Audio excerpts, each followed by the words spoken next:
Thank you, President Goodnow. Thank you, Mr. Jackson. And I know that this was something that the mayor brought to us as something we'd be seeing very soon. That's a lot of work to try to align all the different data sources. And I really appreciate the information that you gave us about why you would use, the HUD tool as opposed to the census.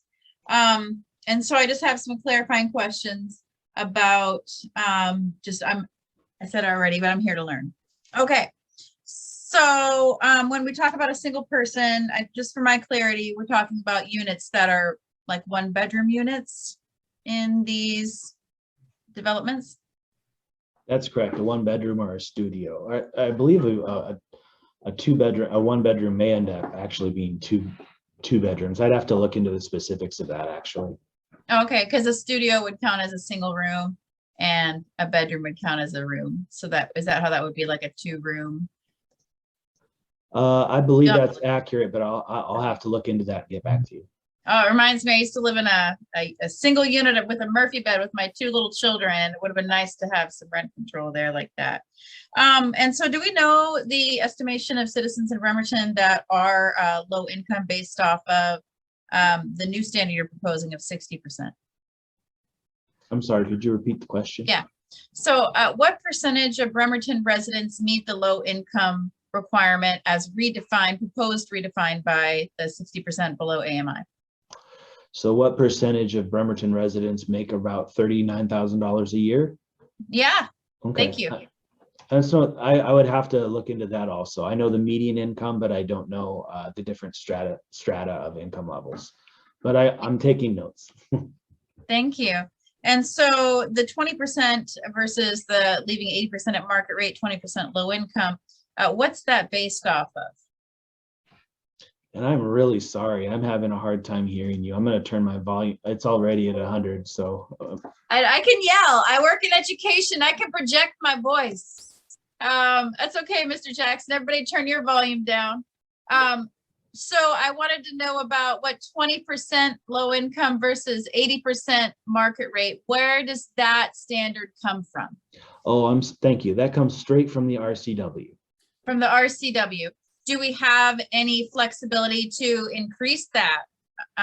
Like we're changing the percentages of AMI, like we're proposed? We have the ability to change the income eligibility requirements. I haven't checked in with the Department of Commerce on whether we can change the percentage of units. I can once again contact the Department of Commerce and get back to you on that. And so the idea of removing the moderate income was to make more space for low income residents. Am I understanding that right? That's correct. And that really, as far as Bremerton residents are concerned, that the moderate income level that's defined by the county is really more in tune with what moderate income in Bremerton would be for what we're proposing, the definition of low income. Does that make sense? I know that probably came out like a brick, but. No, I think that, well, what I just want to make sure that I'm clear about is that the moderate income will not count as part of that 20% of low income, units that are set aside. So moderate income under the proposal would go away, leaving more space for more lower income individuals.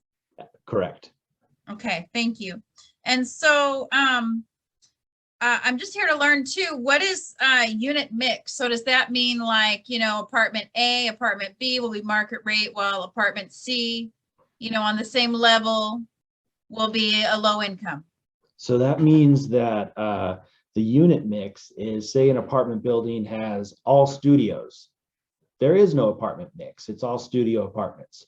Okay. It's if it's a 1-bedroom, 2-bedroom, 3-bedroom, that you provide a mix. So if you're providing 3-bedroom apartments, that a portion of those, that 20% portion of those would be for affordable. Okay. So, like 5 units would be 3-bedroom for low income, 3 would be studio for low income, and the rest would be, market rate. That's what that means as far as a unit mix. Is that right? Correct. I mean, that's like an example. I mean, that's not like precise, but like 3, I don't know, I'm not going to do the math right now, but I just want to make sure I understand unit mix. So that means that a percentage, 20% of each unit, 20% of studios, 20% of 1 bedroom, 20% of 2 bedroom, et cetera, will be set aside for low income residents as proposed with the 60% low income. Yes. Thank you. And then because I kind of have a general understanding, but often these units go fast. My instincts and what I've learned is that we have a much higher than 20% low income rate in Bremerton, because here we are, we're mixing, shipyard workers and commuters with like the standard Joes that are working in town, right? So we have a higher than 20% low income at time. If I'm really just going off of free and reduced lunch rate, what it used to be, it's a lot higher than 20%. Okay, it's near 50. And that's with a family. And so actually I want to say around 40. So don't quote me on it, but I know that it's, larger than 20%. And so when these units are rented, they're waitlisted. Is that kind of the standard for how this works for these open units that are controlled by the is rent control even the right word? I think it's akin to what we're doing here, but it's a rent control situation. So is there a wait list available for these units under this program? No. Okay. I mean, you're not saying no, but I'm seeing another council member shaking their head no. So can you tell me what happens once these units are rented out and are no longer available? Right. It's the project provides the city with annual reporting that demonstrates that these units are provided to as affordable housing.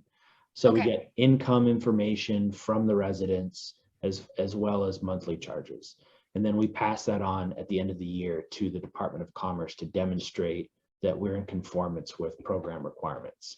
So individual projects, that's how they demonstrate to the city that that they continue to provide affordable housing. That's how the city demonstrates to the state. Okay, and so they're probably individually managed by whatever property management company comes on board. So whatever their standards are, they don't necessarily have to have a wait list. Maybe sometimes you have to luck out and hear about somebody moving out and go in at the right time. I don't know. There's individually proper. It's an individual property management system.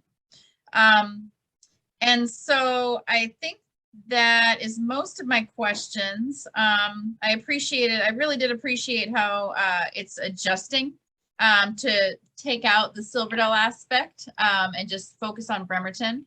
I am still wanting to know how many of our residents are low income, and as compared to, 20%, I would like to see it higher if possible.